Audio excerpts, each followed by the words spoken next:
School. It was really neat. That's nice. Well, because it brings a lot of people in to Oh Tupelo yeah, quite for. a few. I've seen it on Facebook and everything, and I would like to try to come down next year, Yeah. to it. But so, how many people did you expect that was here this year? Oh wow, I haven't seen the official count from our tourist bureau, Uh huh. but I would just estimate. I mean, at one time we probably had 60 people in here in this store. Wow. So I would estimate there's probably 200, 300 people down here. Yeah. All the hotels around here were full. And what was really fun, there's a lady in Memphis that does reenactments, and so she reenacts Gladys and Elvis coming in here, Really? buying their guitar. And so she's Oh. full period 1940s, dressed Yes. out, and her son plays Elvis with the Oh. bib overalls on.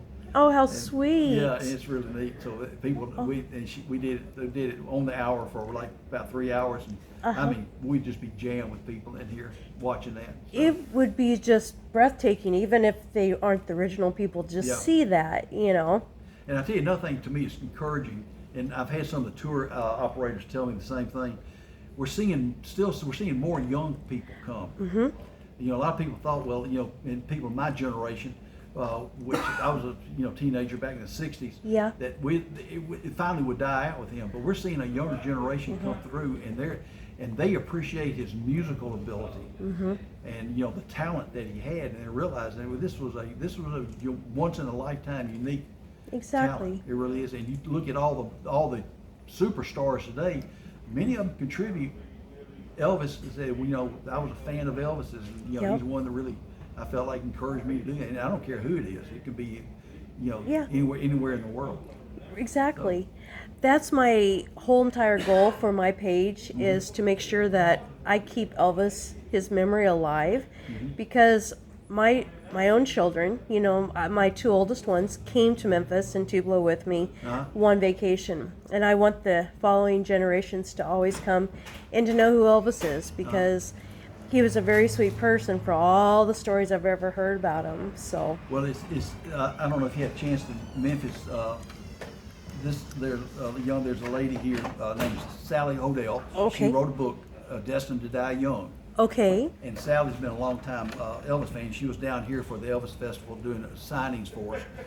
And she did it because she wanted to get the truth out. right, And so people would appreciate his talents, not Yes. so much that rumor was he's a drugged out superstar that Right. died. And what's interesting, the other day, Sally sent me a thing. She was interviewed by the equivalent of Today's Show in Australia. oh And wow, this book is getting international reviews, called Destined to Die Young. Okay. And she did a 4-year study of why Elvis died and why Gladys, his mother, and her three brothers all died young of the same thing. okay, And it was all genetic. Because yeah, Elvis's grandparents, Gladys's mom and dad, were first cousins. okay, right, And they right. passed a defective gene down, and that's what caused Elvis had all the problems. He had she said that when they did the autopsy, out of 9 functioning body systems, 7 were severely diseased, and out of the 7, 5 he inherited from birth. Really? So his problem started the day he was born. I have read up on a lot of things that, he had trouble balancing, Yeah. and he fell and hit his head once when he was married to Priscilla. And it was on the back of the bathtub in California, I think. And I've heard of other stories about that, and that's something a lot of people don't understand. A lot of my friends, they just think, oh, he died of drugs. Yeah. And some of them make fun of me, and so I'm like, no, there's a lot more issues that were actually going on. But back in 1977 versus now, you can't. Oh, and We have a lot more tests that we can do now. yeah. Well, they said, I heard an interview with somebody, and they said, well, it's because back in the Army, it started when he was in the Army. They all took dextrogen and all this Right. other stuff.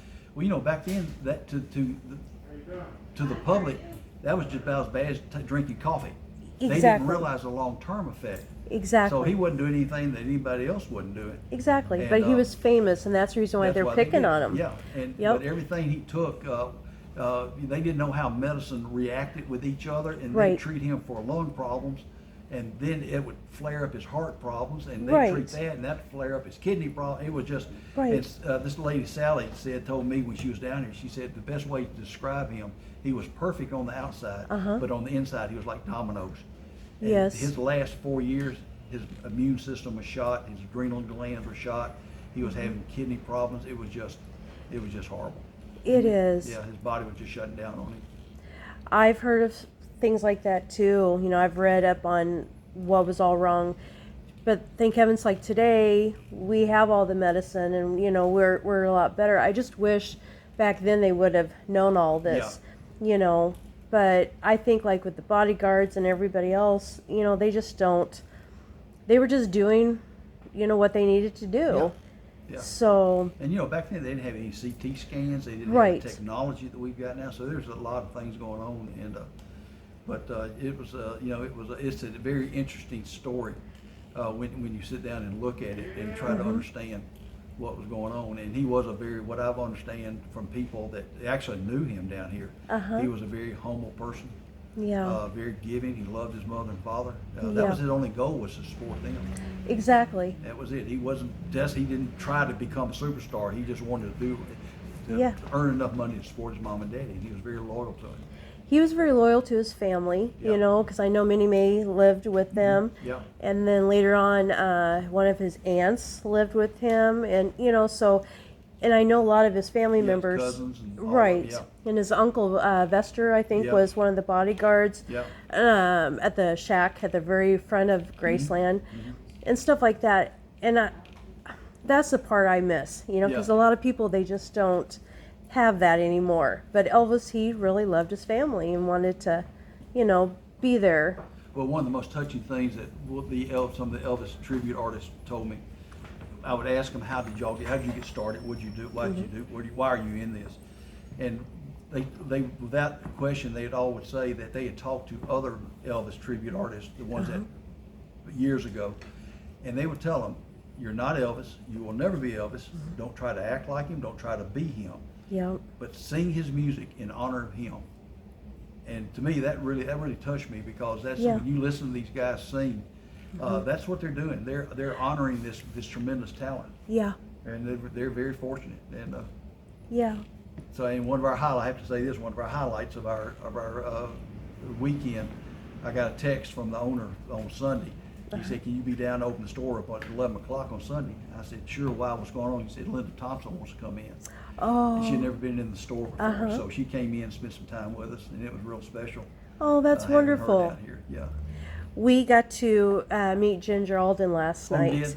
in Memphis, and she was a beautiful lady, you know, and I heard her stories, and she brought some of her clothes that she wore during that time. And it is very special for people that, you know, belong to Elvis one way or another. Yeah. And they're coming to visit and, you know, Yeah. write books and stuff. It's really nice. It is. Well, Yeah. thank you so very Well, much. thank y'all for coming in. Thank you, Glad- and I glad hope to have we can come in again maybe next year. Absolutely. We'll you ought to plan to come down in June, because that festival, you really get down to the, you know, you're right there in the middle of all of them. So yeah, Right. it's fun. It really Well, I appreciate this very much, sir. Thank you. And I hope that you find us on Facebook sure and look you up. YouTube. So is. I sure will. thank you very much. thank y'all. Bye-bye.